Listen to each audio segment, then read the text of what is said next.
테슬라의 강력한 상승이 얼마 남지 않은 모습입니다. 반갑습니다. 오늘은 많은 분들이 궁금해하시는 테슬라의 현재 상황에 대해 이해하기 쉬운 흐름으로 차분히 정리해드리겠습니다. 현재 테슬라의 상태가 어떤지, 앞으로 어떤 변수들이 또 주가를 움직일지, 실제 투자 운용에 활용할 수 있는 체크리스트와 전략을 빠르게 알아가 볼게요. 그럼 시작하겠습니다.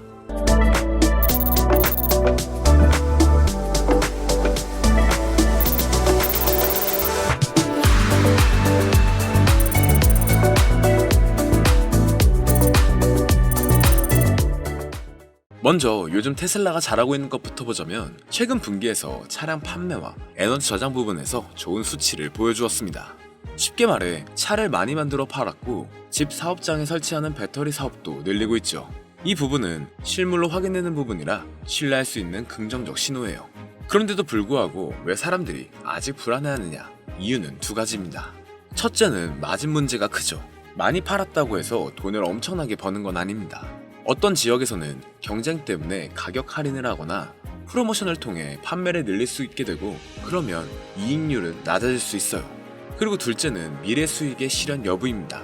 이 회사의 진짜 큰 돈은 FSD나 로보택시, 소프트웨어 구독 같은 비즈니스 모델에서 나오는 것이고 이것이 실제로 돈이 되느냐가 관건인 거죠. 재무에서는 최근 자유현금 흐름이 개선되는 신호를 보였습니다. 회사가 투자하고 남는 현금이 늘어나면 여러모로 매우 긍정적인데 하지만 공장 설비 투자가 계속 필요한 상황이 된 거죠. 공장을 짓거나 배터리에 투자하면 단기적으로는 현금이 줄어들 수 있는데요.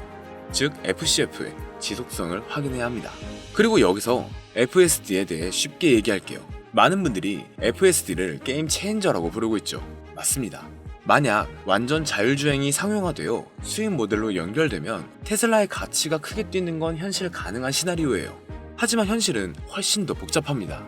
규제, 보험, 안전성 검증, 그리고 무엇보다 사람들이 실제로 그 서비스를 얼마나 신뢰하고 사용할지가 문제인 거죠. 예를 들어 기술적으로는 어느 정도 가능해도 규제 기관이 완전히 안전하다고 승인하지 않으면 상용화가 늦어질 수 있어요. 또 보험료 문제도 있고 사고가 나면 책임 소재가 매우 복잡합니다. 다만 여기서 중요한 점은 FSD가 개인이 차를 소유하지 않는 로보택시 시장으로 확장될 때의 수익 모델은 아주 달라요. 구독형 수익이나 서비스 수수료가 들어올 수 있고 이는 자동차 판매보다 훨씬 높은 마진을 낼 가능성이 더 커지죠. 하지만 여기까지 가려면 몇 년이 또 걸릴 수 있고 중간에 예상치 못한 규제나 기술 한계가 나올 가능성도 큽니다. 결국 FSD는 가능성은 매우 크지만 불확실성도 매우 큰 영역입니다. 또 여기서 중요한 현실은 중국 업체들이 급성장하고 있어요. BYD 같은 회사들은 가격 경쟁력과 배터리 효율성, 지역 네트워크를 무기로 점유율을 빠르게 늘리고 있습니다. 결국 테슬라가 받는 압박은 가격 경쟁과 지역 맞춤 전략에서 오겠죠. 테슬라가 브랜드와 기술로 방어할 수는 있겠지만 모든 지역에서 무조건적으로 높은 마진을 유지하기는 쉽지 않게 됩니다. 따라서 경쟁 심화는 판매량 증가와 동시에 마진 압박을 동반할 수 있다는 건데 이 점은 투자자가 꼭 유념해야 할 겁니다. 그리고 지금 시장에서는 의견이 크게 갈려 있어요. 어떤 전문가는 테슬라가 앞으로 몇 년 내에 큰 돈을 벌 것이라고 아주 낙관적인 모습입니다. 반면 다른 전문가는 밸류에이션이 이미 높아서 리스크가 크다고 경고하고 있죠. 유튜브 같은 공간에서는 감정적, 극단적 의견이 잘 확산됩니다. 대박난다는 콘텐츠가 조회수가 더 높고 곧 망한다는 콘텐츠도 반응을 크게 얻죠. 우리 시청자분들이 이걸 조심해야 하는 이유는 여론에 휩쓸려 충동적으로 또 매도를 하게 되면 큰 손해를 볼 수 있기 때문인데요. 자, 그렇기 때문에 이렇게 영상을 시청하시는 많은 분들이 투자를 할 때 유튜브 검색 또는 SNS 그리고 지인들에게서 정보를 얻습니다. 자, 그리고 아마 투자를 하시는 많은 사람들이 투자를 할 때 유튜브 검색, SNS 또는 지인들에게서 정보를 얻습니다. 하지만 그 정보가 정말 믿을 만한 정보일까요? 투자는 종목을 선택하고 타이밍을 잡아서 수익을 내는 확률 싸움입니다. 그리고 그 판단의 근거가 많아질수록 확률이 높아지고 리스크는 상대적으로 낮아지죠. 그래서 잠시 오늘 영상에서는 그 확률을 높이는 머리를 이식해드릴 예정인데 조금만 더 집중해주시면 앞으로 투자함에 있어 분명 좋은 결과를 얻으실 수 있을 겁니다. 먼저 이전 영상에서 리스크 관리가 필요한 때라고 공유를 해드렸었는데 마침 미국 주식과 가상화폐의 하락이 이어지고 있습니다. 미리 준비한 우리는 앞으로 더 좋은 기회를 잡을 수 있을 것 같네요. 그런데 여러분, 정말 유튜버, 인플루언서의 그럴듯한 말들을 믿으시나요? 그들은 사실 여러분들이 돈을 버는 것에는 관심이 없습니다. 물론 좋죠. 구독자와 팔로워가 늘어날 테니까요.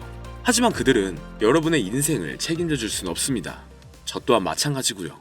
그리고 정말 그들이 전문가일까요? 물론 자료 조사를 더 많이 할 테니 평균보단 나을 수 있습니다. 하지만 진짜 전문가는 방구석 컴퓨터 앞에 앉는 것이 아니라 바로 미국 월스트리트에 있죠. 그럼 이제부터 우리에게 정말 필요한 정보들만 쏙쏙 빼와서 객관적인 시각에서 공유드려 볼게요. 오늘 이 영상을 통해 여러분은 월스트리트의 전문가들이 실제로 사용하는 데이터 분석 방법을 배우게 될 겁니다. 지금부터 말씀드릴 4가지 데이터만 추출할 수 있다면 여러분도 월스트리트 전문가들과 같은 시각으로 시장을 바라볼 수가 있어요. 첫 번째 핵심 데이터는 내부자 매수 동향입니다. 이런 질문을 해보면 좋습니다. 최근 CEO나 CFO와 같은 임원들이 자기 회사 주식을 사고 있는가? 내부자가 자기 돈으로 사는 건 미래 실적 자신감의 신호인데요. 특히 대량 반복 매수는 강력한 긍정 신호죠. 회사의 미래를 가장 잘 아는 사람들이 자기 돈을 거는 거잖아요. 워렌 버핏이 말했습니다. 내부자들이 사는 이유는 한 가지뿐이다. 바로 돈을 벌기 위해서다. 두 번째 핵심 데이터는 애널리스트 목표가 상향 종목을 찾는 겁니다. 최근 월가에서 목표 주가를 올린 종목은 무엇인가? 전문가들이 회사 가치를 더 높게 본다는 뜻인데요. 이건 단기 모멘텀이나 심리를 동시에 자극하는 엄청난 요소예요. 골드만삭스나 모건 스탠리 애널리스트들이 목표가를 바꾸는 건 그냥 기분으로 하는 게 아니거든요. 세 번째 핵심 데이터는 ETF 거래량과 자금 유입의 순위입니다. 이번 주 어떤 섹터 ETF에 돈이 가장 많이 들어왔나를 보는 건데 섹터별 돈의 흐름을 보면 시장 주도 업종이 바로 보입니다. 돈이 몰리는 곳이 시장이 믿는 방향이에요. 개별 주식은 속일 수 있어도 수십억 달러가 움직이는 ETF의 흐름은 속일 수가 없거든요. 그리고 네 번째는 유동성입니다. 미국의 유동성, 즉 M2 통화량이나 영래포 잔액은 어떻게 변화하고 있는가 이걸 보는 겁니다. 유동성이 늘면 위험 자산에 돈이 잘 들어오고 줄어들면 투자 위축이 옵니다. 시장 전체를 움직이는 연료 같은 개념이 되는 거예요. 내부자가 자기 주식을 사고 전문가가 목표가를 올리고 돈이 한 섹터에 몰리고 시장 유동성까지 늘어나고 있다. 이건 그냥 돈이 몰리는 자리입니다. 단순히 감으로 투자하는 것과는 차원이 다른 거죠. 우린 이렇게 객관적인 근거와 정확한 데이터를 바탕으로 의사결정을 할 수가 있습니다. 누가 좋다고 해서 그냥 막 투자하는 것과는 다른 결과가 나오는 것은 당연한 사실이 아닐까요? 생각보다 너무 많은 것들을 알아봐야 해서 아마 하나하나 찾아보시는 분들은 극히 드물 겁니다. 그렇기 때문에 이런 방법들을 아주 쉽게 찾을 수 있는 방법을 바로 공유해 드릴게요. 자, 그럼 이제 AI로 실제로 아주 쉽고 빠르게 분석해 볼 건데 첫 번째 전략부터 시작하겠습니다. 내부자 매수 동향을 분석하는 건데 조금만 상상을 해보세요. 여러분이 어떤 회사의 CEO라면 회사의 미래를 가장 잘 아는 사람이겠죠. 그런데 그 CEO가 자기 돈으로 자기 회사 주식을 대량으로 사고 있다면 이건 그냥 신호가 아니라 강력한 확신의 표현이에요. 미국에서는 SEC 규정에 따라 모든 내부자 거래가 공개됩니다. 하지만 이 데이터가 워낙 방대해서 일반인이 분석하기엔 어렵고 또 많이 귀찮죠. 하지만 이제는 AI가 이 모든 걸 실시간으로 분석을 해줍니다. 2022년 말 메타의 마크 저커버그가 2년 만에 처음으로 자사주를 매수했을 때를 기억하시나요? 그 이후 메타는 큰 폭으로 상승했습니다. 우연일까요? 절대 아닙니다. 내부자들은 분기 실적 발표 전 일정 기간 동안 매매가 금지됩니다. 하지만 그 금지 기간이 끝나자마자 매수한다면 이건 다음 분기 실적에 대한 강한 자신감을 의미하는 거죠. 그럼 제가 실제로 AI에게 질문을 해볼게요. 여러분도 똑같이 따라하시면 됩니다. 보이시죠? 정말 흥미로운 결과들이 나오고 있어요. 임원들의 매수 방식과 패턴을 보면 신규 진입 케이스와 일정 가격 이하에서 반복적인 대량 매수 패턴이 발견되었습니다. 그리고 주는 종목은 헬스케어와 바이오테크 종목이네요. 이런 기업들도 주목해보면 좋겠습니다. 여기서 중요한 건 단순한 매수가 아니라 패턴의 변화입니다. 예를 들어 평소에 주식을 안 하던 CFO가 갑자기 대량 매수를 시작했다면 이건 회사 내부에 우리가 모르는 큰 변화가 있다는 신호일 수가 있죠. 헬스케어와 바이오 섹터에서 공격적인 대량 매수가 발생하고 있고 테크와 IT 종목도 대량 반복 매수가 되고 있는데요. 그리고 금융, 리츠, 부동산도 앞으로의 금리 인하 기대감 때문에 신규 매수가 늘어나고 있음을 볼 수 있습니다. 이건 놓치면 아쉬운 좋은 신호로 보여지는데 하지만 내부자 거래 분석에도 한계가 있어요. 내부자들도 때로는 잘못 판단할 수 있고 매수 이유가 투자 목적이 아닐 수도 있겠죠. 그래서 다른 지표들과 함께 종합적으로 판단하는 것이 좋습니다. 그럼 바로 다음 지표를 살펴볼게요. 우리의 두 번째 무기는 애널리스트들의 목표가 변화를 추적하는 거예요. 월스트리트의 애널리스트들은 여러분이 생각하는 것보다 훨씬 신중합니다. 그들이 목표가를 바꾸는 건 그냥 기분에 따라 하는 게 아니거든요. 골드만삭스나 모건 스탠리의 애널리스트가 목표가를 올린다는 건 그 뒤에 수십 시간의 분석과 경영진들과의 미팅, 그리고 회사의 펀더멘탈 변화에 대한 확신이 있다는 뜻입니다. 특히 우리가 주목해야 할 것은 연속적인 상황입니다.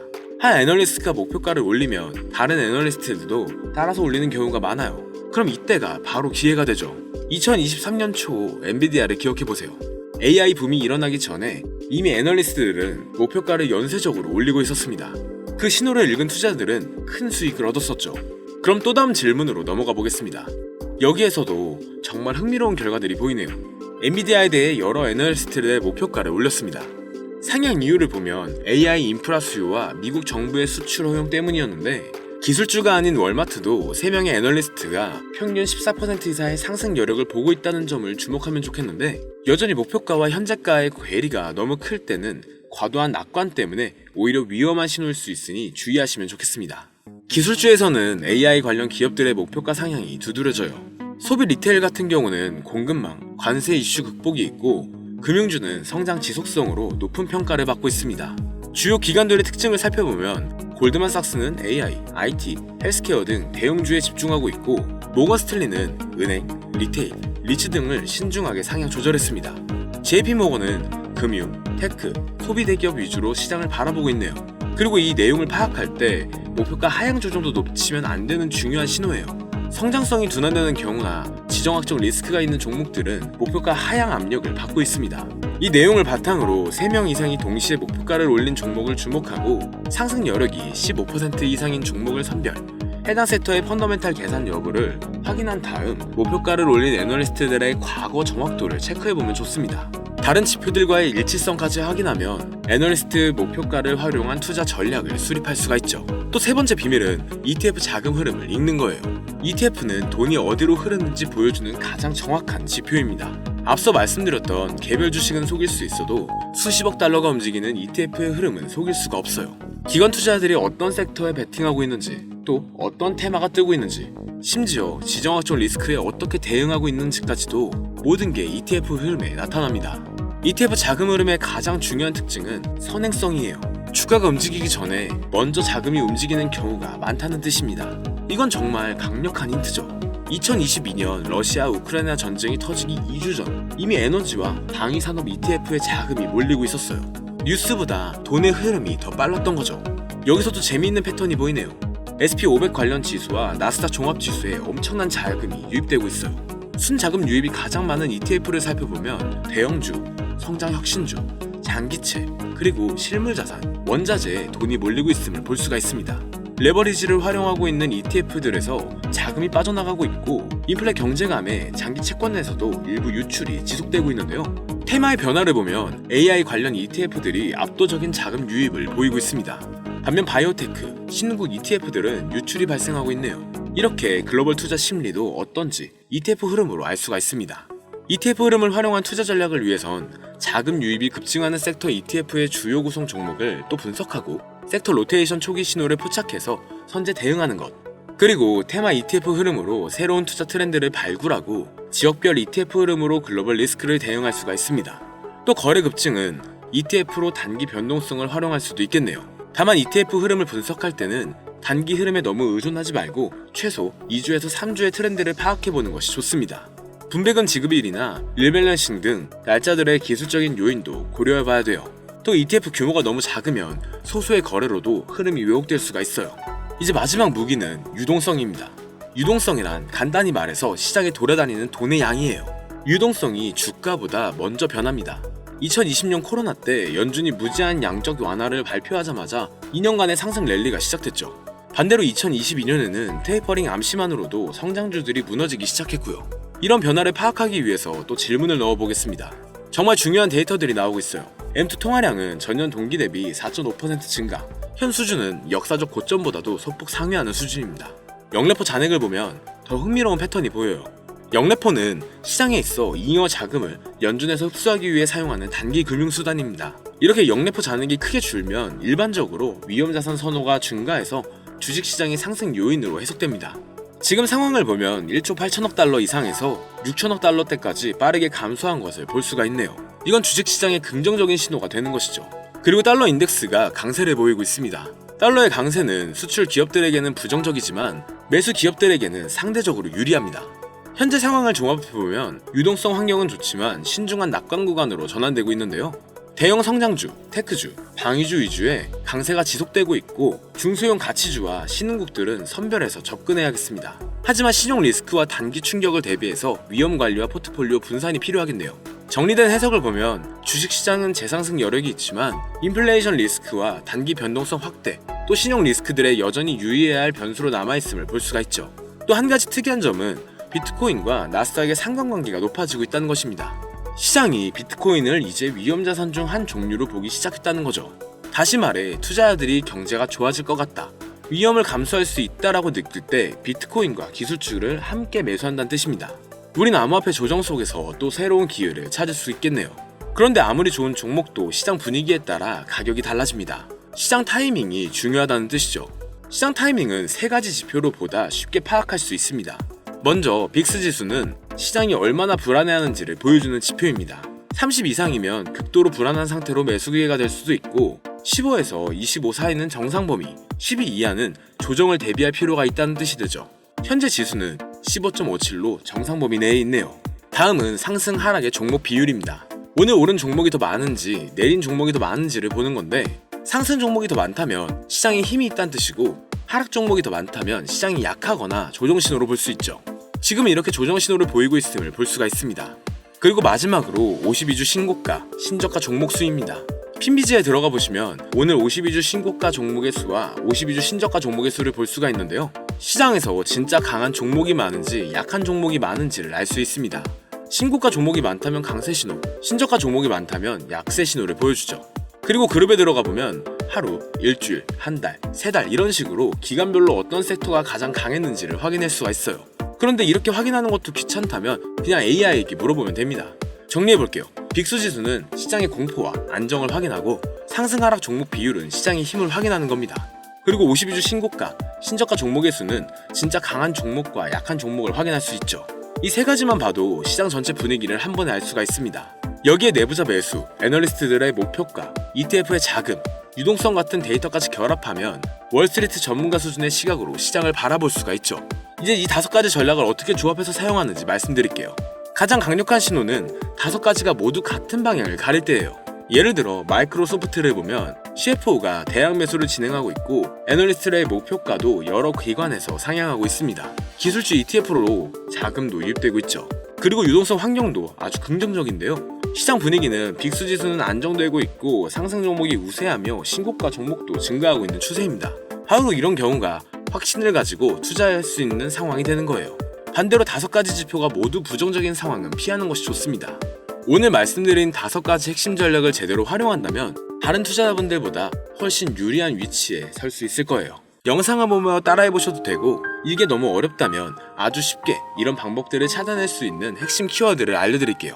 이 키워드는 바로 GPT에게 입력만 하면 앞서 말씀드렸던 정보들을 한눈에 볼 수 있게 됩니다. 정말 투자로 높은 성공을 하고 싶은 분들은 현재 화면에 보이는 010-3964-8741 010-3964-8741 번호로 키워드라고 보내주시면 저희 채널 구독자 제한에서 월스트리트 전문가들의 분석 방법을 공유해드릴 거예요. 이제 여러분들도 월스트리트 애널리스트 못지 않은 투자자로 분명 성장하실 수 있을 겁니다. 그리고 투자에 앞서 돈을 벌고 싶다면 감정에 휘둘리지 말고 데이터에 기반해서 투자 결정을 내리세요. 하지만 꼭 기억해 주시길 바랍니다. 어떤 방법도 100% 완벽하지는 않죠. 항상 리스크 관리를 철저히 하시고 분산 투자의 포트폴리오 구성 원칙을 지키시면 좋겠습니다. 그리고 결국 중요한 건 투자의 타이밍이죠. 타이밍은 기술적 분석을 통해 더 명확하게 잡을 수 있습니다.